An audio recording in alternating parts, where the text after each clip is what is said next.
तो उसके बाद आर क्या है, रंग्स ऑफ योगा लेडर।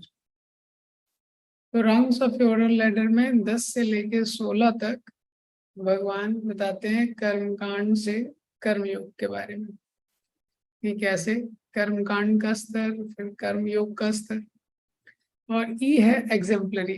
तो श्लोक नंबर 17 से लेके 35 तक भगवान बताते हैं कि, तो पहले भगवान ने अर्जुन को बोला कि तुम्हारे लिए कर्मयोग ठीक है। फिर अर्जुन बोलते हैं अगर कि मैं कर्मयोग के लिए क्वालिफाइड नहीं हूँ, मैं योग्य नहीं हूँ, तो भगवान बोलते हैं ठीक है तुम कर्म कांड करो। फिर उसके बाद अर्जुन अगर बोलते हैं कि मैं ज्ञान योग के लिए क्वालिफाइड हूँ, तो भगवान बोलते हैं तुम ज्ञान योग के लिए अगर योग्य भी हो तभी भी तुम एग्जाम्पल सेट करने के लिए कर्म करो। तो इस अध्याय में जो 17 से 24 है, तो 17 से 24 श्लोक में भगवान ने बताया कि अगर तुम ज्ञान योग के लिए क्वालिफाइड हो, हाँ, तभी भी एग्जाम्पल सेट करने के लिए तुम कर्म करो। तो अर्जुन को प्रश्न उठता है लेकिन कर्म करते हैं तो बंधन में फंस जाते हैं। तो 25 से 29 इसमें भगवान ने बताया है कर्म कांड और कर्म योग में क्या अंतर होता है। और फिर 30 से 35 जो श्लोक है उसमें बताया है कि कर्म योग व्यक्ति को कैसे एलिवेट करता है, व्यक्ति को कैसे लिबरेट करता है, उसको बंधन में नहीं डालता है। और लास्ट ही है एनिमी फॉर द सोल, 36 से लेके 43। ये सब जानते हुए कि हमको अपना कर्तव्य करना चाहिए, कौन सी वो ऐसी फोर्स है जो हमको गलत डायरेक्शन में ले जाती है, ये अर्जुन प्रश्न करते हैं। तो भगवान बोलते हैं आध्यात्मिक प्रगति में बहुत बड़ा बाधक है ये जो काम, ये काम रूपी शत्रु है। तो 3.1 से 9 डिसाइड करेंगे। अर्जुन वाचा जायसी चेत कर्मणास्ते मत्ता बुद्धिर्जनार्दन तत्किं कर्मणि घोरे मां नियोजसि केशव व्यमिषेणैव वाक्येन बुद्धिं मोहयसीव मे तदेकं वद निश्चित्य येन श्रेयोऽहमाप्नुयाम्।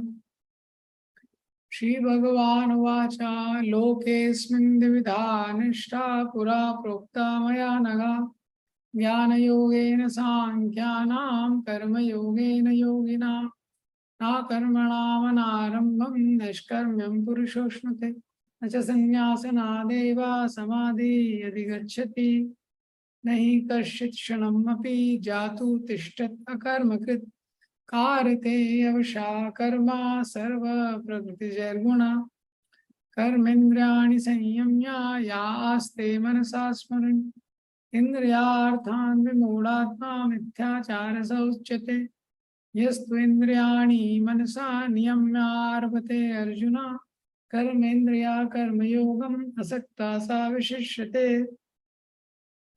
तो कल हमने पहला और दूसरा श्लोक देखा था इस अध्याय का, कैसे अर्जुन ने प्रश्न करते हैं कि भगवान आप मुझे क्लियरली बताइए तदेकम वद निश्चित्या, एक चीज निश्चित्या निश्चित करके, वद एकम आप मुझे बताइए, ये न श्रेयो हम आपने जिसमें मेरा श्रेय है।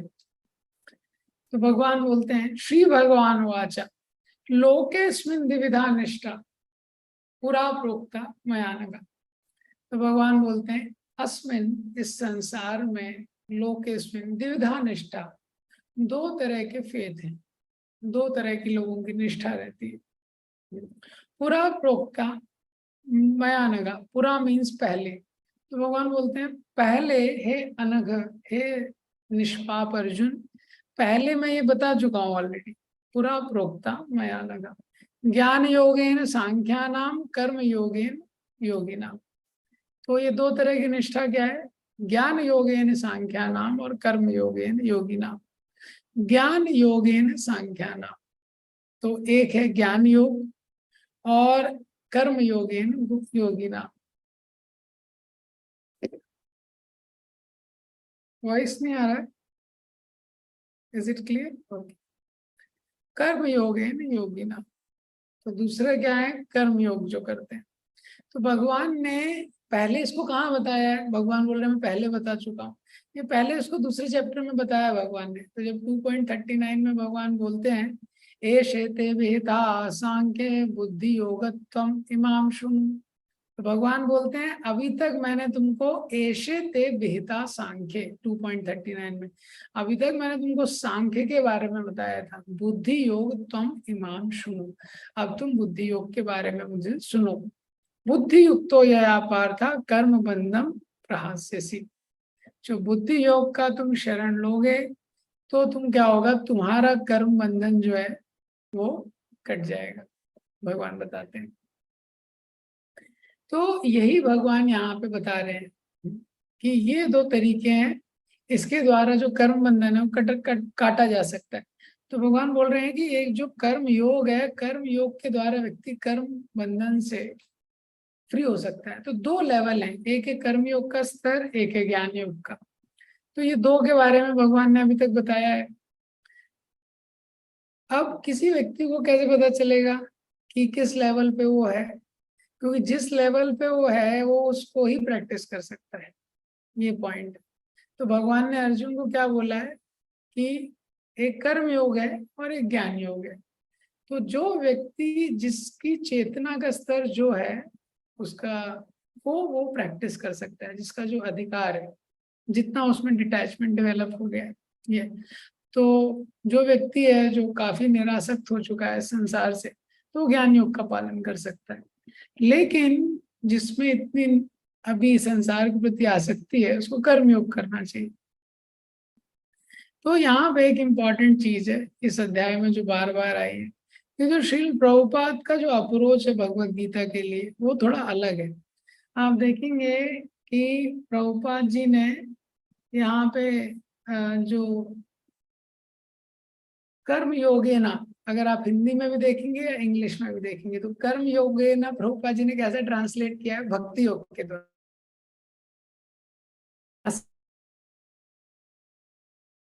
लिखा है, कर्म योगे किया उसको भक्ति योग के द्वारा करते हैं। तो इससे एक सेकेंड,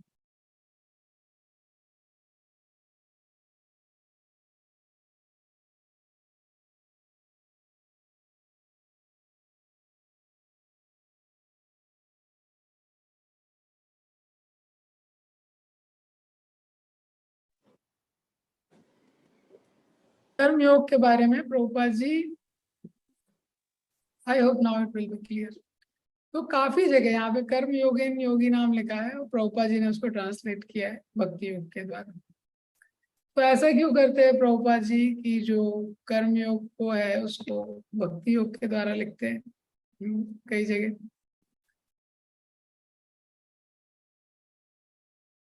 तो अभी अगर वॉइस ब्रेक होगा तो बताइएगा। तो प्रभुपाद जी ने जो भगवत गीता दिया है उसमें एक ये स्पेशलिटी है। क्या स्पेशलिटी है? यही उसका स्पेशलिटी है कि प्रभुपाद जी ने जो भगवत गीता लिखा है वो भगवत गीता में प्रभुपाद जी ने जो कंक्लूसिव अंडरस्टैंडिंग है भगवत गीता का वो रिपीटेडली दिया है। तो प्रभुपाद जी ने हर जगह लिखा है। तो कर्म योग, ये योगी नाम, तो कर्म योग को प्रभुपाद जी ने ट्रांसलेट किया है डिवोशनल सर्विस। तो मायावादी ने एक बार प्रभुपाद जी से प्रश्न किया, स्वामी जी भगवत गीता में इतने सारे श्लोक हैं जहाँ पे कृष्णा नहीं है, कृष्णा इज नॉट देयर, लेकिन वहां पे भी आपने लिख दिया है कृष्ण के बारे में, ऐसा आप कैसे कर सकते हैं? तो प्रभुपाद जी ने मायावादी इसको बोला कि जहाँ पे कृष्ण है वहां से आपने कृष्ण को निकाल दिया, इसीलिए उसको अकाउंट को बैलेंस करने के लिए जहाँ कृष्ण नहीं है वहां भी मैंने कृष्ण को डाल दिया है। भगवत गीता में जो 9.34 है, जो भगवत गीता का सार है, मन मना भव मन भक्तो मध्याजी माम नमस्कुरु माम एवैषसि युक्त एवं आत्मानं मत परायण।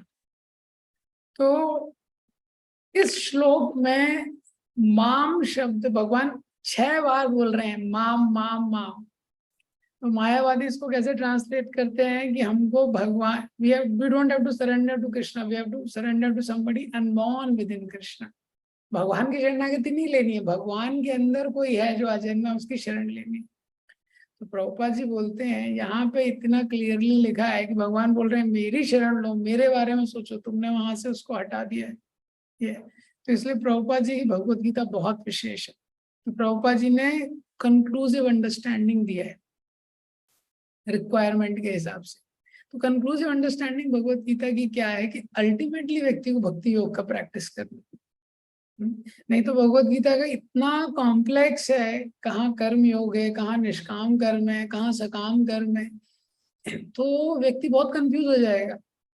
और जब वो कंफ्यूज हो जाएगा बहुत ज्यादा, तो हो सकता है कि उसके एसेंस को मिस कर जाए। एसेंस है सर्वधर्मां परित्यज्य माम एकम शरणम व्रज। दूसरा क्या है, प्रभुपाद जी ने देखा कि एक और कॉन्टेक्चुअल रिक्वायरमेंट कलयुग में है कि लोगों का ज्यादा आध्यात्मिक जीवन के प्रति उनका रुचि नहीं है। तो कोई भी बुक को लेते हैं, खरीदते हैं, कुछ मिनट पढ़ते हैं, रख देते हैं। ये उनको लगता है चलो मैंने कुछ पैसा दिया है, कुछ देखना चाहिए। तो प्रभुपाद जी का ये इस तरह का विचार था, ये प्रभुपाद जी की करुणा थी कि उनको लगा कि कृष्ण तो गीता के एंड में बता रहे हैं कि क्या करना है, लेकिन प्रभुपाद थ्रू आउट गीता में बता रहे हैं कि हमको क्या करना है।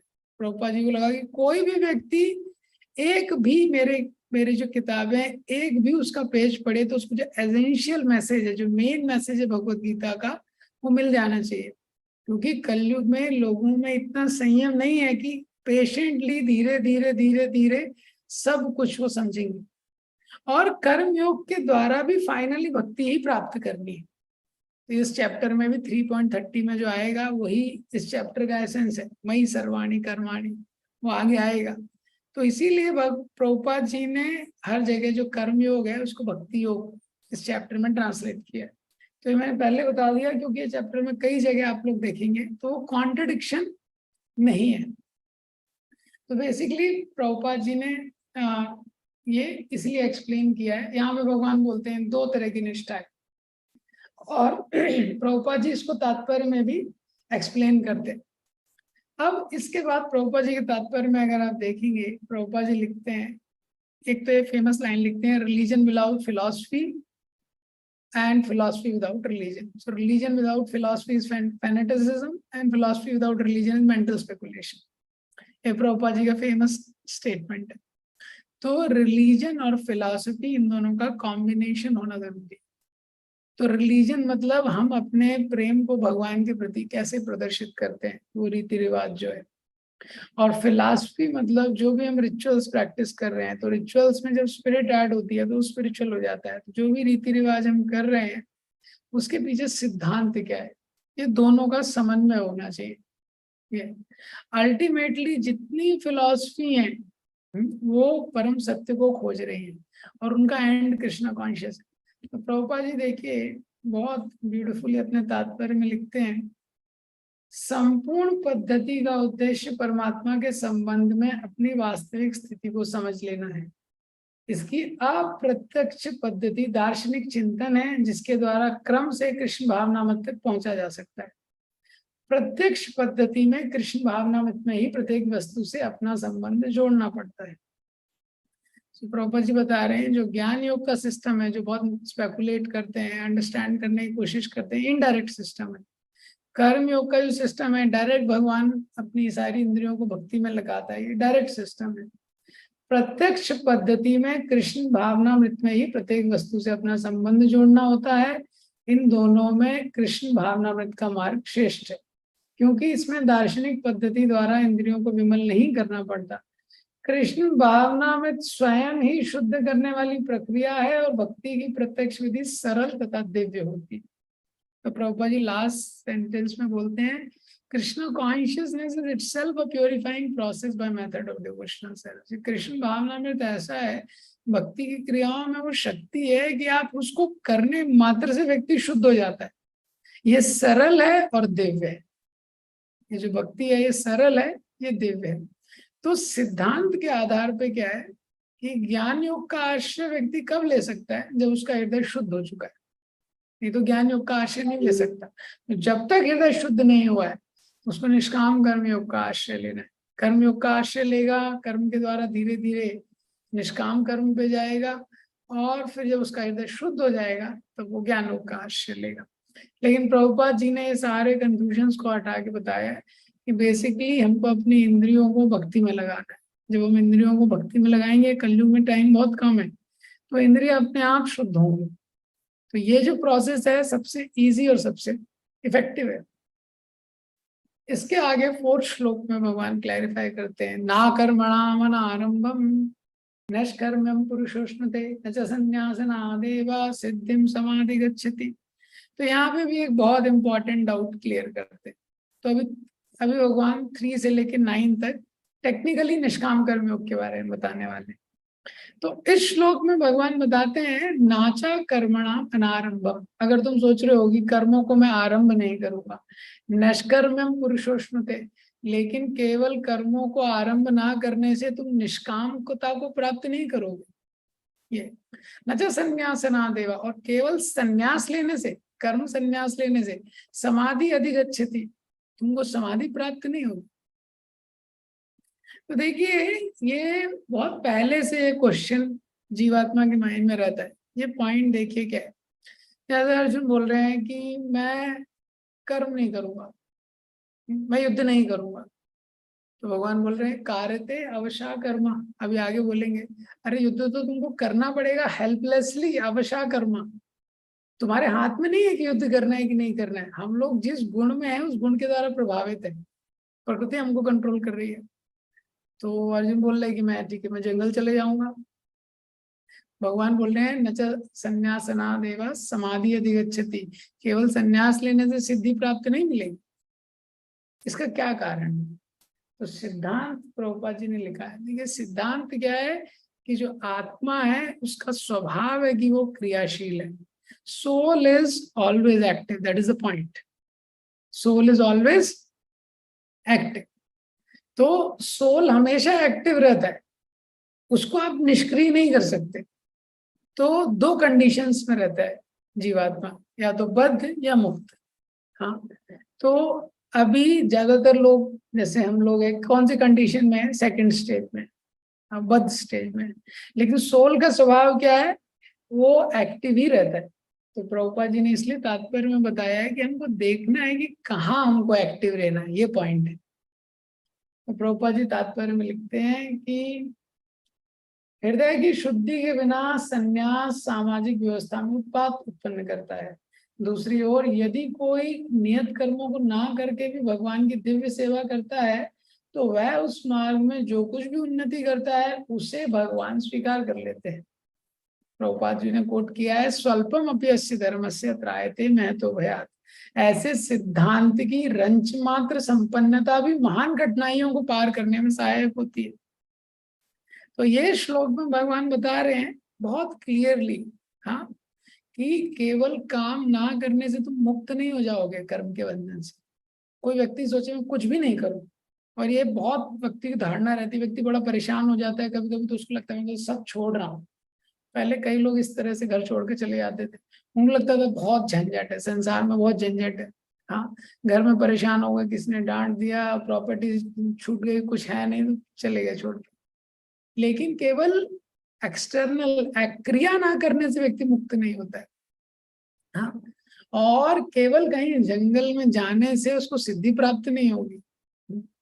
यहाँ पे बताया गया है कि ये 4 से 9 श्लोक जो है, इसमें ये सिद्धांत बताया है एक्टिव नेचर ऑफ सोल। तो inactivity is not an option. निष्क्रिय रहना ये विकल्प ही नहीं है जीव के पास। इसीलिए उसकी जो एक्टिविटीज है, उसकी जो क्रियाएं हैं, वो आत्म साक्षात्कार की तरफ डायरेक्टेड रहनी चाहिए। यही सिद्धांत। तो प्रिंसिपल है कि जब तक हृदय शुद्ध नहीं है तो व्यक्ति को एक्टिविटीज करनी चाहिए जिससे हृदय शुद्ध हो। ये तो प्रभुपाद जी के तात्पर्य में प्रभुपाद जी ने लिखा है, प्री मैच्योर जो सन्यास है, ये कर्म सन्यास की बात हो रही है। हाँ, तो ये डिस्टर्बेंस क्रिएट करता है। लेकिन जो भक्ति है, भक्ति के लिए कोई प्री रिक्विजिट की जरूरत नहीं है। भक्ति के लिए क्या बताया है, स्वल्पमपि अस्य धर्मस्य, कि जो व्यक्ति भक्ति में लगता है वो जो भी कर लेता है it is good for him. तो भक्ति मतलब इनएक्शन नहीं है, भक्ति मतलब निष्क्रियता। भक्ति इज नॉट इनएक्शन, भक्ति is action with the deepest purpose. भक्ति में व्यक्ति क्रिया करता है एक बहुत महान उद्देश्य के लिए। इसी को अगले श्लोक में एक्सप्लेन करते हैं, नहीं कश्यति क्षणमपि जातु तिष्ठत अकर्मकृत कारते अवशा कर्मा सर्व प्रकृति जैर्गुणा। तो यहाँ पे क्या बताते हैं कि नहीं कश्चित क्षणम अपि, क्षणम 1/16 ऑफ सेकेंड के लिए भी जातु तिष्ठति अकर्मकृत, जो आत्मा है वो निष्क्रिय नहीं होता 1/16 ऑफ सेकेंड के लिए। वो हमेशा, आत्मा हमेशा एक्टिव रहता है। जातु तिष्ठति अकर्मकृत कार्यते ही अवशा कर्मा। अवशा मीन्स हेल्पलेसली, विवश होकर, हाँ, करने के लिए बाध्य होकर, सर्व प्रकृति जैर्गुणा, समस्त प्रकृति के गुणों से उत्पन्न गुणों के द्वारा जो व्यक्ति है वो बाध्य हो जाता है और कार्य करता है। तो आप देखेंगे कोई भी इनएक्टिव नहीं रह सकता है, वो व्यक्ति किसी ना किसी एक्टिविटी में तो लगेगा ही। कोई भी चीज देख लीजिए आप, कोई भी जगह देख लीजिए, कोई भी व्यक्ति इनएक्टिव नहीं रह सकता। ये तो आप कहीं जाएंगे, बहुत सुंदर जगह भी है, बहुत सुंदर जगह है, शांत जगह है, ये तो डिपेंड करता है व्यक्ति किस गुण में है, उसके अकॉर्डिंग एक्टिविटी करेगा।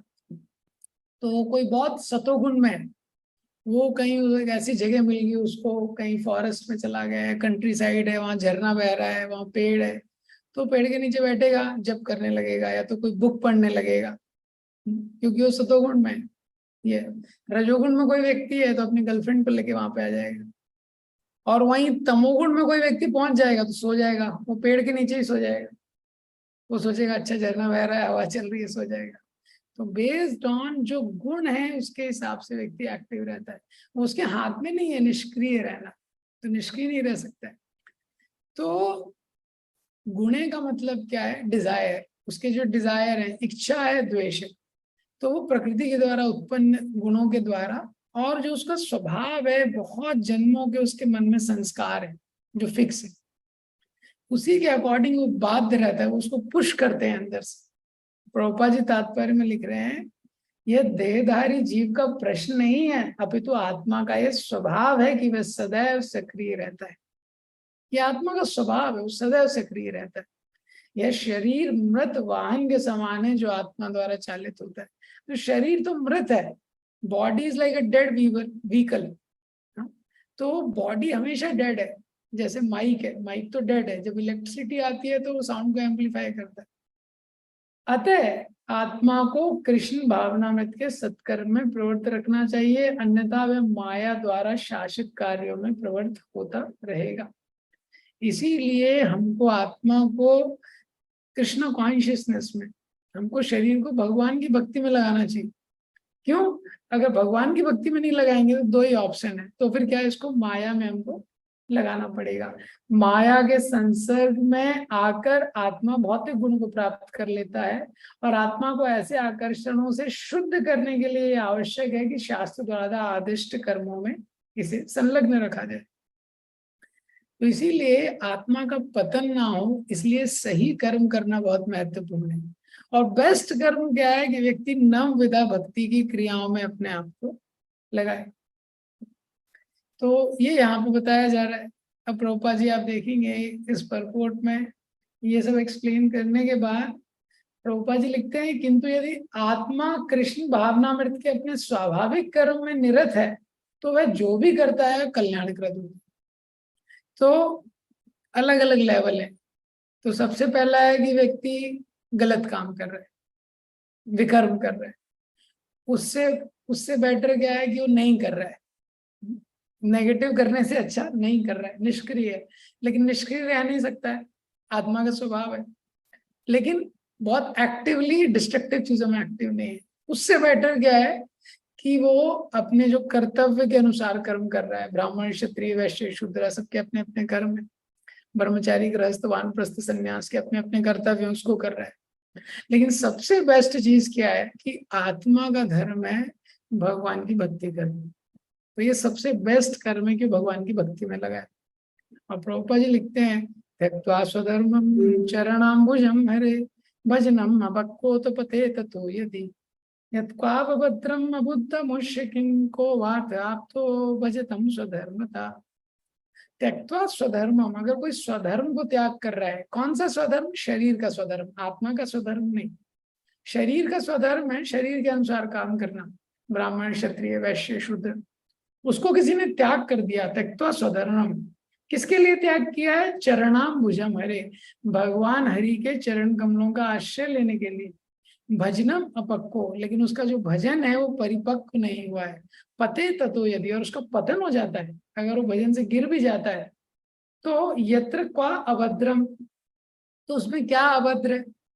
बोल रहे हैं इसमें क्या लॉस है? और कोवार्थ अब तो भजतो स्वधर्म था, और कोई व्यक्ति है स्वधर्म का पालन कर रहा है, ब्राह्मण क्षत्रिय वैश्य शूद्र अपने कर्तव्यों का पालन कर रहा है, लेकिन भगवान की भक्ति जागृत नहीं हुई, तो उसने क्या प्राप्त कर लिया?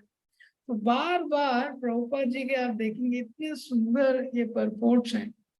प्रभुपाद जी ने कंक्लूसिव अंडरस्टैंडिंग, हमको जीवन में क्या करना है, इसलिए प्रभुपाद जी की भगवत गीता की इतनी स्पेशलिटी है कि इसे इतने लोग डिवोटी बने। प्रभुपाद जी ने इतना सिंप्लीफाई कर दिया अपने तात्पर्यों को कि एग्जैक्टली उसको करना क्या है। अतएव कोई संन्यास या कोई भी शुद्धिकारी पद्धति कृष्ण भावनामृत के चरम लक्ष्य तक पहुंचने में सहायक देने के लिए है, क्योंकि उसके बिना सब कुछ व्यर्थ है।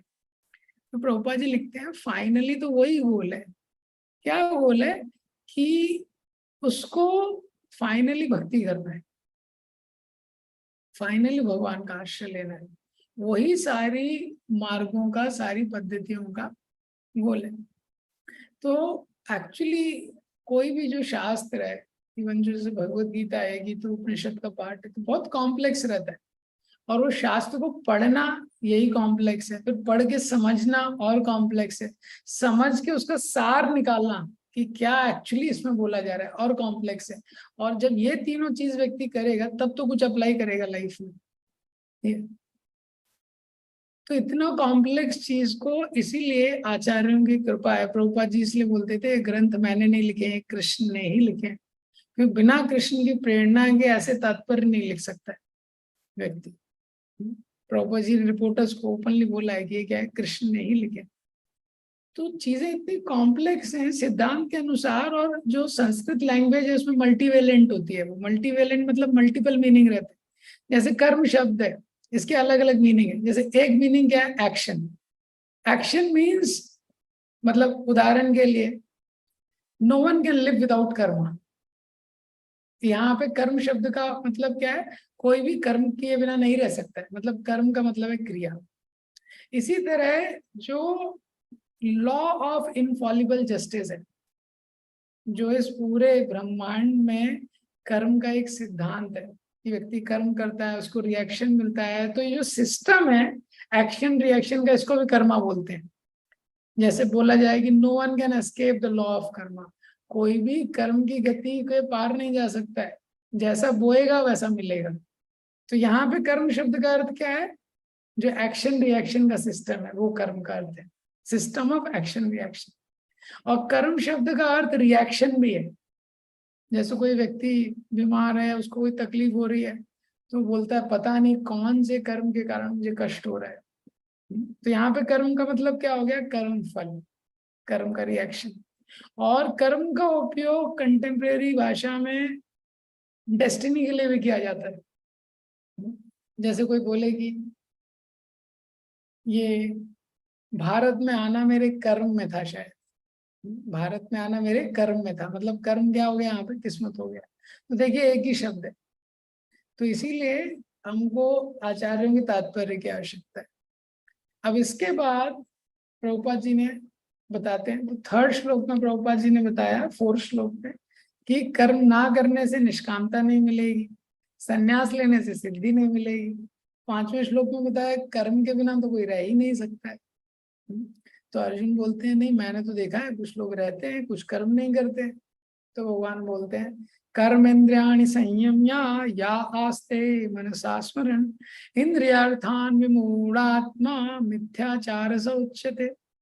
कर्मेन्द्रियाणि संयम्य, कर्मेंद्रियों का तो संयम कर लिया है, कर्मेंद्रियाणि संयम्य या आस्ते मनसा स्मरण, लेकिन वो व्यक्ति मन में स्मरण कर रहा है किसका? इंद्रियार्थान, इंद्रियों के विषयों का चिंतन कर रहा है।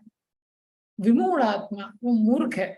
मिथ्याचार, मिथ्याचारी स उच्यते, उसको मिथ्याचारी कहा जाएगा।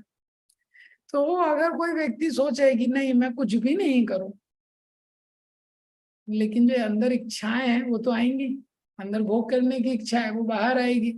मिथ्याचार से उच्यते, तो मिथ्याचारी हो जाएगा। प्रभुपाद जी ने लास्ट लाइन में लिखा है, better to be sincere sweeper on the road than pretending transcendentalist. हाँ, तो यहाँ पे स्यूडो स्पिरिचुअलिस्ट जो आध्यात्म का दिखावा कर रहे हैं, तो इंडिया में तो बहुत वैरायटी है। तो हम देखते हैं कोई किसी ने संन्यास लिया है या धर्म के पथ पे है, लेकिन वो उसको पालन नहीं कर रहा है। ये कर्म इंद्रियाणी संयम, या तो उसने कर्म इंद्रियों को तो स्टॉप कर लिया है, तो कर्म इंद्रियों के द्वारा उसने क्रिया नहीं कर रहा है वो। ये तो कर्म इंद्रिया क्या है, जैसे वो बाहर की इंद्रियों से क्रिया नहीं कर रहा है। मन या अस्ते मनसा, लेकिन मन का नेटवर्क तो अंदर है, मन का नेटवर्क कॉन्स्टेंटली ऑन है, तो मन में रिमेम्बर कर रहा है। जैसे मुंह से बोल नहीं रहा है, ये एक कर्म इंद्रिय का फंक्शन है, तो मुंह से बोल नहीं रहा है, लेकिन मन में स्मरण कर रहा है। तो कर्म इंद्रियों को उसने बंद कर दिया है। आंखें हो गई, आंख बंद कर दी उसने, आंख में कुछ गलत नहीं देख रहा है। कान बंद कर दिए, कानों से कुछ गलत नहीं सुन रहा है, ठीक है। लेकिन मनसा स्मरण, लेकिन मन में स्मरण कर रहे हैं इंद्रियों के विषयों में। प्रभुपाद जी ने बहुत स्ट्रॉन्ग तात्पर्य इसका दिया। इंद्रिय अर्थान, इंद्रियों के विषयों का चिंतन कर रहा है। विमूढ़ आत्मा, वो सोच रहा है कि मैं दुनिया को मूर्ख बना रहा हूँ, दुनिया उसकी इंद्रियां उसको मूर्ख बना रही है। विमूढ़ आत्मा, he is thinking he is fooling the world, he is fooled by his senses। मिथ्याचार, वो मिथ्याचारी है।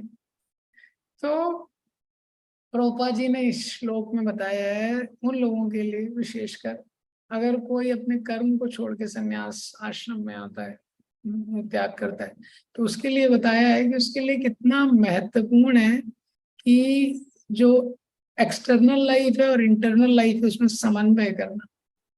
देखिए 3 लेवल है। लोएस्ट लेवल क्या है, मतलब एक लेवल है, हाईएस्ट लेवल है कि व्यक्तियों का इंद्रियों पे पूरा नियंत्रण हो गया, जो कि बहुत हाई लेवल है। उसके नीचे का लेवल क्या है कि वो प्रामाणिकता से, गंभीरता से इंद्रियों को नियंत्रण करने का प्रयास कर रहा है, ऐसा जीवन जी रहा है। और तीसरा लेवल क्या है कि वो इंद्रियों के विषयों की खोज कर रहा है। तो top level is one who has controlled his senses, second level is one who is striving sincerely to control his senses, and third level is one who is actively searching for the objects of sense gratification। तो जो तीसरा level है gone case है। तो ये तीसरे level का बात हो रहा है।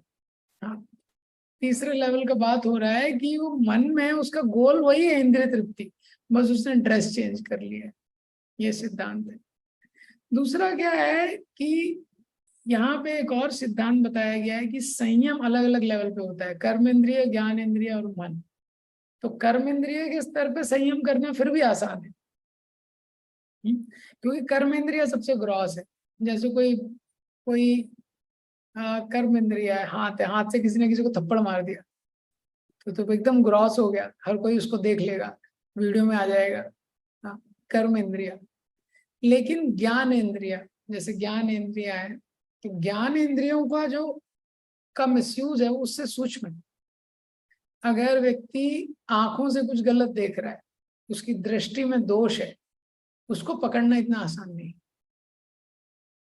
इसी तरह कानों में लगा के कुछ सुन रहा है व्यक्ति ज्ञान इंद्रियों में, तो उसके द्वारा कुछ गलत सुन रहा है, तो उसको व्यक्ति इतने जल्दी नहीं पकड़ पाएगा। और मन, मन में वो क्या कर रहा है, वो तो उसको और कृष्ण को ही पता है, और किसी को नहीं पता है। तो ये सूक्ष्म होते जा रहा है। कर्म इंद्रिय सबसे स्थूल है, फिर ज्ञान इंद्रिय उससे सूक्ष्म है, और मन उससे भी ज्यादा सूक्ष्म। ये तो व्यक्ति के लिए इम्पोर्टेंट है कि हो सकता है इस संसार में कोई एक्सटर्नली इनएक्टिव हो, लेकिन इंटरनली हाइपर एक्टिव हो। क्यों? क्योंकि इंटरनली उसका गोल है कि वो इंद्रिय के विषयों को चाहता है। तो इसीलिए एक तो शुद्ध भक्त है जिसको संसार के प्रति कोई इंटरेस्ट नहीं है, एक भौतिकवादी व्यक्ति है जो संसार के प्रति फुल इंटरेस्ट है उसको। बीच में हम साधक हैं। साधक के लिए महत्वपूर्ण है कि अपना बाहरी जीवन और अंदर का जीवन उसमें थोड़ा समन्वय लाए। हाँ, उसको पता होना चाहिए कि मेरे को इसमें समन्वय करना पड़ेगा। तो बोलते हैं कि जब जो शुद्ध भक्त है तो माया अप्रोच करती है, हाँ, तो वो सीधे बोलता है नो वे, वो एकदम क्लियर है, नो वे। तो माया को एग्जैक्ट तुरंत रिजेक्ट करता है।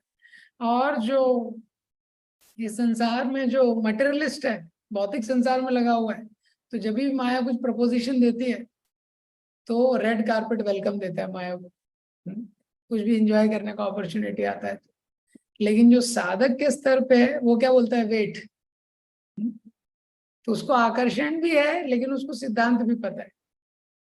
इसलिए हमारे स्तर पे ये इम्पोर्टेंट है कि ये जो मिसमैच है आउटर और इनर लाइफ्स का, व्यक्ति को इसको कम करना चाहिए बाय रेजिंग हिज कॉन्शियसनेस को रेज करके। नहीं तो इंद्रियार्थान विमूढ़ात्मा मिथ्याचार सा उच्चते, तो मिथ्याचारी हो जाएगा। तो जो अपने को योगी बताते हुए इंद्रियतृप्ति के विषयों की खोज में लगा रहता है वह सबसे बड़ा धूर्त है, भले ही वह कभी कभी दर्शन का उपदेश क्यों ना दे। उसका ज्ञान व्यर्थ है, क्योंकि ऐसे पापी पुरुष के ज्ञान के सारे फल भगवान की माया द्वारा हर लिए जाते हैं। ऐसे धूर्त का चित्त सदैव अशुद्ध रहता है, अतः उसके योगिक ध्यान का कोई अर्थ नहीं रहता। तो रूपा जी ने बहुत स्ट्रॉन्ग स्टेटमेंट लिखी है, लाइफ इज अबाउट प्रैक्टिस। हमारा जीवन में क्या है, प्रैक्टिस बहुत इंपॉर्टेंट है। ये बाकी तो जो थ्योरी है जो डिस्कस कर रहे हैं, तो चेतन चंद्र बोलते हैं we say sense gratification is bad but we secretly disbelieve it. हम बोलते हैं इंद्रिय तृप्ति बेकार है, लेकिन मन के अंदर इच्छा है, वी सीक्रेटली डिसबिलीव इट। हाँ, ये तो हमको समझना चाहिए, जो कर्म इंद्रियों का भी जिसने संयम कर लिया है, तो बाहर वाले उसको व्यक्ति सोच सकते हैं, प्रभुपाद जी ने इसमें लिखा है कि उसको कुछ चीप फॉलोअर्स मिल जाएंगे, तो बाहर वाले लोग सोचेंगे ये तो बहुत बड़ा योगी है, बहुत बड़ा ज्ञानी है, बहुत बड़ा साधु है ये। तो बाहर वालों को वो डिसीव कर सकता है। सबसे पहले व्यक्ति की इच्छा होती है कि मैं इम्प्रेस करूं, हर व्यक्ति के मन में इच्छा है दूसरे मेरे से इम्प्रेस रहे, मेरा कैसा जीवन है। तो भक्ति में आने के बाद हमारी इच्छा है कि दूसरों को ये अंडरस्टैंडिंग होना चाहिए कि मैं कितना बड़ा भक्त हूँ, ये इंटेंशन रहता है। और कुछ हद तक इस ड्रामा में हम सक्सेसफुल भी हो जाते हैं, दूसरों को इम्प्रेस करने में हम सक्सेसफुल हो जाते हैं ये। लेकिन क्या होता है कि जब हम ऐसा ही जीवन जीने लगते हैं तो फिर क्या है, हम केवल दूसरों को डिसीव नहीं करते, दूसरों को चीट नहीं करते, हमारे जीवन ही चीटिंग बन जाता है। हम फिर ऐसे ही रहने लगते हैं, एक पब्लिक लाइफ हो जाता है, एक प्राइवेट लाइफ हो जाता है। तो पब्लिक लाइफ में तो हमारा इमेज बहुत अच्छा रहता है, जैसे ऑफिस में व्यक्ति जाता है तो कोट पैंट शर्ट एकदम सब रेडी है, लेकिन घर में कैसे रहता है। तो ऐसे ही पब्लिक लाइफ और प्राइवेट लाइफ हो जाती है। पब्लिक लाइफ में तो बहुत पर्सनालिटी डेवलपमेंट का कोर्स किया है तो जेंटलमैनली बिहेव करता है, yes sir, no sir, sorry, thank you sir, लेकिन अंदर के लाइफ में उसका वो नहीं है। तो spiritual advancement comes not by changing of activity but change of mentality. तो ये यहाँ पे भगवान बता रहे हैं कि हमारे चिंतन में चेंज होना चाहिए, मन में ये भाव रहना चाहिए कि मुझे सेवा करनी है, भगवान का आश्रय लेना है ये, और फिर वो लाइफ में रिफ्लेक्ट होना चाहिए। तो जो भी हम स्पिरिचुअल प्रैक्टिस करते हैं, हाँ, तो whatever rituals you are doing, rituals are an opportunity to spend quality time with Krishna. अगर रिचुअल्स में हम मन को नहीं लगाएंगे तो ये कंडीशन आ सकती है। जो भी भक्ति की क्रियाएं करते हैं, हम जप कर रहे हैं, मंगल आरती कर रहे हैं, आध्यात्मिक ग्रंथों का अध्ययन कर रहे हैं, श्रवण कर रहे हैं, अगर हम उसको केवल रिचुअल्स की तरह करते रहेंगे तो मन में बहुत धीरे चेंज होगा थॉट्स में। लेकिन अगर हमको ये पता चलेगा it is an opportunity to spend quality time with Krishna, जो भी हम भजन कर रहे हैं, मनन कर रहे हैं, श्रवण कर रहे हैं, जप कर रहे हैं, इसमें क्वालिटी होनी चाहिए, ये मुझे क्वालिटी टाइम स्पेंड करना है भगवान के साथ। उससे हमारा थॉट प्रोसेस क्या है वो चेंज होगा। यस्तु इंद्रियाणि मनसा नियम्नार्भते अर्जुन कर्मेंद्रिया कर्मयोगम असक्ता सा विशिष्टते। यस्तु तो भगवान बोलते हैं, अब जो 6वें श्लोक में बोला है वो है बोला है मिथ्याचारी के बारे में, तो 7वें श्लोक में बोलते हैं वो जो मिथ्याचारी है, मिथ्याचारी ऐसा श्यूडो स्पिरिचुअलिस्ट या ढोंगी सन्यासी है, उससे अच्छा तो जो आदर्श यानी प्रामाणिक गृहस्थ है। Pseudo spiritualist versus sincere householder. यस्तु इंद्रियाणी, लेकिन इंद्रियाणि मनसा नियम्य, जो अपनी इंद्रियों को मन के द्वारा वश में करके आरभते अर्जुन प्रारंभ करता है। कर्मेंद्रिया कर्मयोगम, कर्म इंद्रियों को कर्मयोग में लगाता है। आसक्ता, बिना आसक्ति के, सा विशिष्यते, वह श्रेष्ठ है। तो भगवान बोल रहे हैं दूसरी ओर यदि कोई निष्ठावान व्यक्ति अपने मन के द्वारा कर्म इंद्रियों को वश में करने का प्रयत्न करता है, आरभते, उसने कंट्रोल नहीं किया है पूरा, लेकिन प्रयत्न कर रहा है, और बिना किसी आसक्ति के कर्म योग के का प्रारंभ करता है, तो वह अति उत्कृष्ट है। तो यही भगवान यहाँ पे बता रहे हैं कि जिस श्लोक में जिस कंपैरिजन किया है, ये जो दूसरा व्यक्ति है ये बेटर है। हाँ, प्रभुपाद जी बोलते हैं कि इस तात्पर्य में प्रभुपाद जी बताते हैं सेम चीज कि जीवन का उद्देश्य है विष्णु को प्राप्त करना। तो कोई गृहस्थ जीवन में है चाहे सन्यासी जीवन में है, वो प्रामाणिक रहना चाहिए।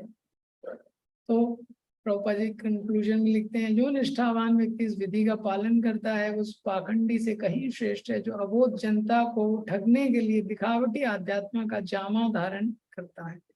जीविका के लिए ध्यान करने वाले प्रवंचक ध्यानी की अपेक्षा सड़क पर झाड़ू लगाने वाला निष्ठावान व्यक्ति कहीं श्रेष्ठ है। तो प्रभुपाद जी यहाँ पे वापस से ये सिद्धांत बता रहे हैं कि क्या बेटर है। लाइफ में हमको पता होना चाहिए कि जो भी क्रिया हम कर रहे हैं, इसलिए प्रभुपाद जी ने सिद्धांत दिया है 2.47 में कर्मण्यवाधिकारस्ते मा फलेषु कदाचित्। जो भी हम क्रिया करते हैं क्रिया का एक फल होता है, लेकिन जो बाहरी फल है वो मेन फल नहीं है, मेन फल इंटरनल है। कोई भी हम क्रिया करते हैं उसका फल मिलता है, और ये पूरे 3.89 में यही सिद्धांत बताया जाएगा। तो मेन फल क्या है कि हमारी चेतना में परिवर्तन होना चाहिए, हमारे थॉट प्रोसेस में चेंज होना चाहिए। अभी तक हम संसार को जैसे देख रहे थे, अभी तक संसार को देख रहे थे भोग की दृष्टि से, अब उसमें परिवर्तन होना चाहिए कि हमको संसार को देखना है सेवा की दृष्टि से। अभी तक सारे विषयों को, सारी वस्तुओं को, सारी व्यक्तियों को कैसे देख रहे थे, वही नीले कलर का चश्मा लगा था, वो चश्मा क्या है, भोग दृष्टि का चश्मा है। अब उसको हमको चेंज करना है, अब हमको ज्ञान चक्षु से उसको देखना है, उसके लिए ये सारी चीजें बताई गई। इसीलिए व्यक्ति को प्रामाणिक रूप से भक्ति करना बहुत इंपॉर्टेंट है। महाराज का एक पास टाइम है, तो एक बार एक प्रभु जी थे, वो देख रहे थे चौपाटी में आते हैं, देखते हैं बहुत एंथुसियास्टिक कीर्तन चल रहा है। तो सब यंग लोग होते हैं, सब यंग लोग डांस कर रहे होते हैं, कीर्तन कर रहे होते हैं। ये तो उनको लगता है कि अरे मैं तो वृद्ध हो गया हूँ, तो ये लोग यंग हैं इसलिए ये इतना एंथुसियास्टिकली डांस कर पा रहे हैं, वो कर पा रहे हैं। और ये सोचते सोचते वो जितने वृद्ध हैं उससे और ज्यादा वृद्ध मन में हो जाते हैं। ये सोचते सोचते मैं तो वृद्ध हूँ, मैं तो और वृद्ध हूँ, मेरा तो शरीर ऐसा हो गया है, मैं तो ये नहीं कर सकता, मैं तो वो नहीं कर सकता, ऐसे मन में बार बार विचार आते हैं उनको। ये लोग यंग हैं इसलिए ये लोग इतने एंथुसियास्टिक है, मैं तो ओल्ड हो गया हूँ, मैं तो कीर्तन नहीं कर सकता हूँ, ऐसा डांस नहीं कर सकता हूँ। तो ये विचार से काफी डिप्रेस उनको लगने लगता है। तो राधानाथ महाराज को ड्राइव कर रहे होते हैं, तो जस्ट चलते चलते महाराज से वो एक्सप्रेस कर देते हैं कि ये लोग इतने यंग हैं इसलिए इतने एंथुसियास्टिक है। हाँ, मैं तो वृद्ध हो गया हूँ, अब एंथुसियाज्म नहीं आता है। तो महाराज बोलते हैं those who are young will become old soon, but if you are not enthusiastic in devotional service then you have to become young again. कि जो यंग है वो तो बहुत जल्दी वृद्ध हो जाएंगे समय के साथ, लेकिन अगर आप भक्ति में गंभीरता से नहीं लगेंगे तो वापस से आपको युवा होना पड़ेगा। निरंतर श्रीमद् भगवद गीता की जय। श्री प्रभुपाद।